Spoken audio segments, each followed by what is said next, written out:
rey temido en el campo de batalla, un guerrero que desafió imperios, un cruzado que juró recuperar Jerusalén y terminó perdiendo todo. Ricardo Corazón de León es recordado como el monarca ideal, un símbolo de valentía y honor. Pero la verdad sobre su reinado es mucho más oscura. Impuestos abusivos, traiciones políticas y una nación que pagó un precio demasiado alto por sus guerras.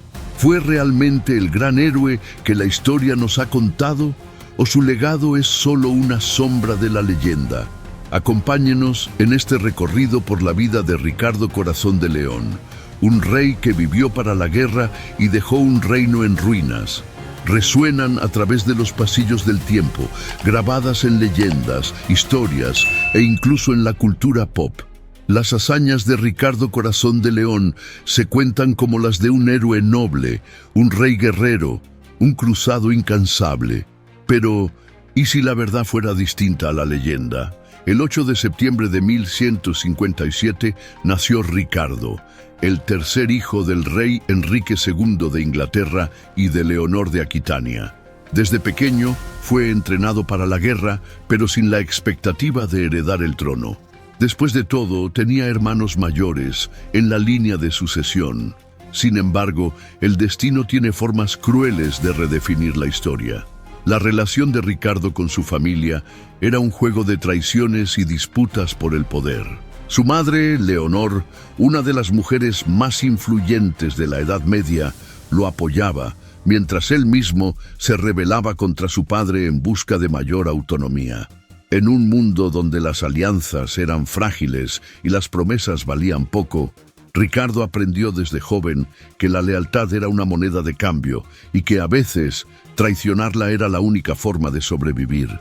Pero había algo que impulsaba a Ricardo más allá de su sed de poder: el sueño de la Guerra Santa. Cuando Saladino conquistó Jerusalén en 1187, los reinos cristianos entraron en pánico. El Papa clamó por una nueva cruzada y Ricardo vio su oportunidad para grabar su nombre en la historia.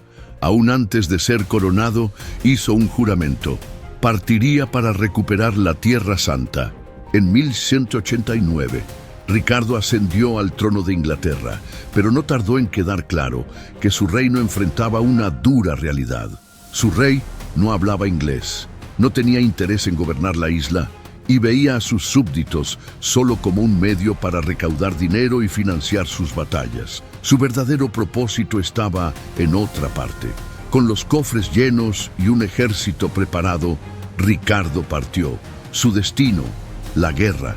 Su ausencia, sin embargo, abriría camino a intrigas que amenazarían su propio reinado. Desde tiempos inmemoriales, Jerusalén ha sido una ciudad sagrada y un campo de batalla. En 1187, la caída de la ciudad en manos de Saladino sacudió a la cristiandad. Ahora, una nueva cruzada estaba en marcha, y Ricardo Corazón de León estaba decidido a liderarla, pero no iría solo. Felipe II de Francia, su viejo aliado y rival, también se unió a la expedición, no por devoción religiosa, sino por estrategia. Ambos temían que, si uno se quedaba en Europa, el otro conspiraría para quedarse con sus tierras. Así que partieron juntos, pero la desconfianza viajaba con ellos. El primer obstáculo apareció en Sicilia. El rey de la isla había muerto y un nuevo gobernante, Tancredo, había tomado el trono por la fuerza, encarcelando a la hermana de Ricardo, la reina Juana. Para sorpresa de Tancredo, el rey inglés no era un hombre de paciencia. Con un ejército imponente, Ricardo arrasó la ciudad de Mesina, aplastó a sus enemigos y obligó a Tancredo a liberar a su hermana y pagar una fortuna en compensación. Pero el camino a Jerusalén era largo y estaba lleno de tormentas. Literalmente. En el mar, la flota de Ricardo fue dispersada y algunos de sus barcos se encallaron en Chipre.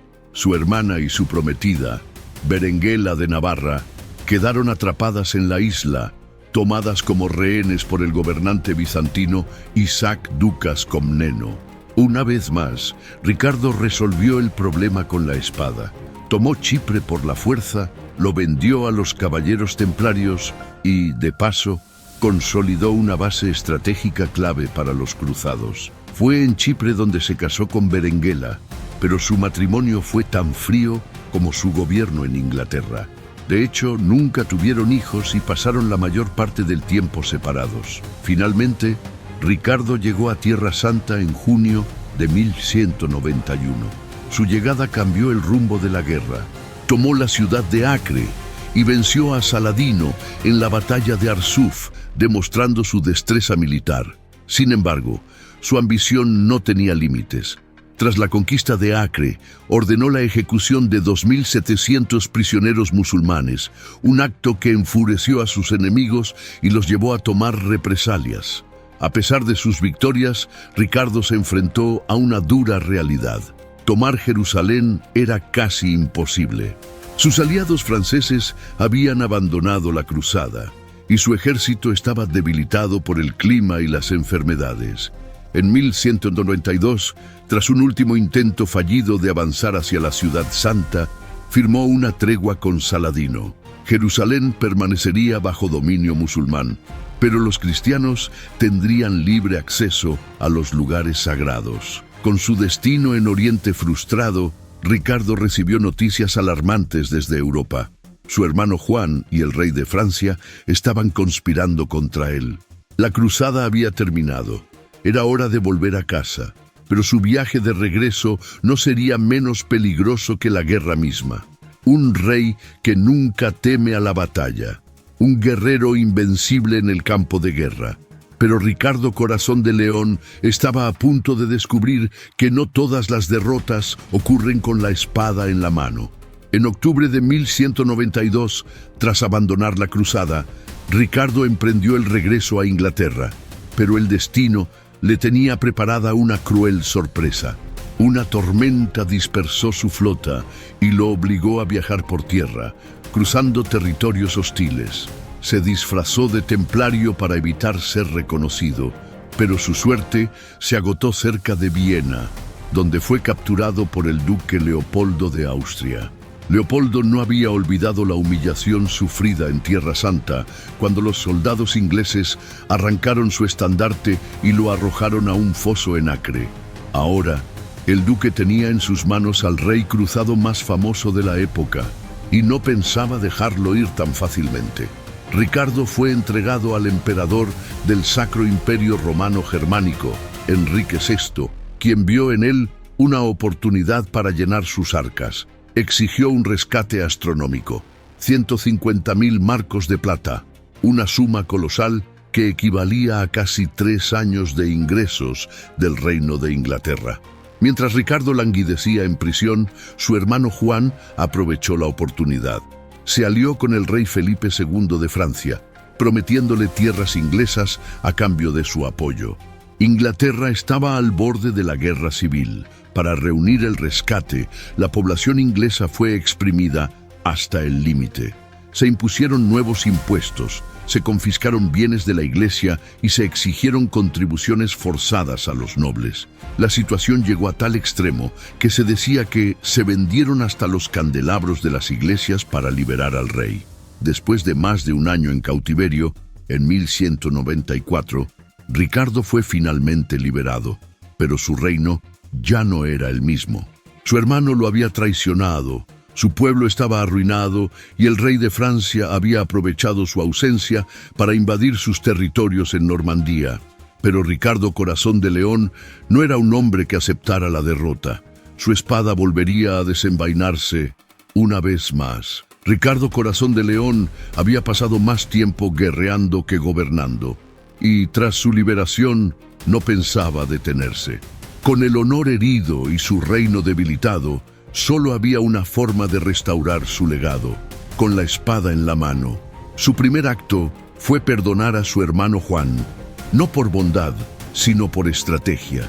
Sabía que una guerra civil solo debilitaría más su posición. En su lugar, dirigió su furia contra Felipe II de Francia, quien había aprovechado su ausencia para apoderarse de sus territorios en Normandía. Durante los siguientes 5 años, Ricardo se lanzó a una serie de campañas militares para recuperar lo que había perdido. Su ejército avanzó con fuerza, empujando a los franceses de regreso. Pero el rey inglés no solo luchaba contra ejércitos enemigos, también contra el tiempo. El desgaste de años de batalla empezaba a notarse. En 1199, mientras sitiaba un castillo rebelde en Chalus, en el suroeste de Francia, la muerte llegó de la forma más inesperada. Un simple ballestero escondido entre las murallas disparó un virote que atravesó el hombro de Ricardo. En un principio, la herida no parecía grave, pero la infección se propagó rápidamente. Sabiendo que su final estaba cerca, Ricardo hizo algo que sorprendió a todos. Perdonó al ballestero que le disparó. En los brazos de su madre, Leonor de Aquitania, el gran guerrero, exhaló su último aliento el 6 de abril de 1199. Tenía 41 años, pero ¿qué dejó tras de sí? Su legado es una paradoja. En Inglaterra, es recordado como un rey heroico, símbolo de la monarquía fuerte y justa. Sin embargo, en realidad, pasó solo 6 meses de su reinado en su propio reino. No hablaba inglés, no gobernó con sabiduría, y sus campañas militares devastaron la economía, llevando a su pueblo a la ruina. Aún así, la leyenda de Ricardo Corazón de León sobrevivió a los siglos. No como un rey ausente o un gobernante despiadado, sino como un guerrero imparable, el cruzado eterno que luchó hasta el último aliento. La vida de Ricardo Corazón de León fue una historia de conquistas, traiciones y guerras interminables. Murió como vivió, con una espada en la mano y su destino marcado por la batalla. Pero su verdadera herencia no fueron los territorios que ganó ni los castillos que conquistó. Fue la imagen de un rey guerrero, el cruzado idealizado por la historia, inmortalizado en la cultura popular, un símbolo de valentía para algunos y de imprudencia para otros. Mientras los reyes que vinieron después luchaban por recomponer los pedazos de su legado, su figura se convirtió en mito.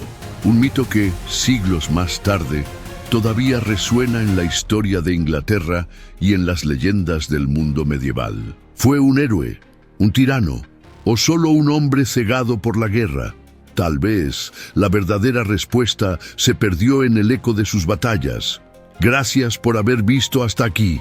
Si te gustó este video y te apasiona este tipo de contenido, suscríbete al canal para no perderte los próximos videos y descubrir más historias fascinantes. Nos vemos en el próximo video.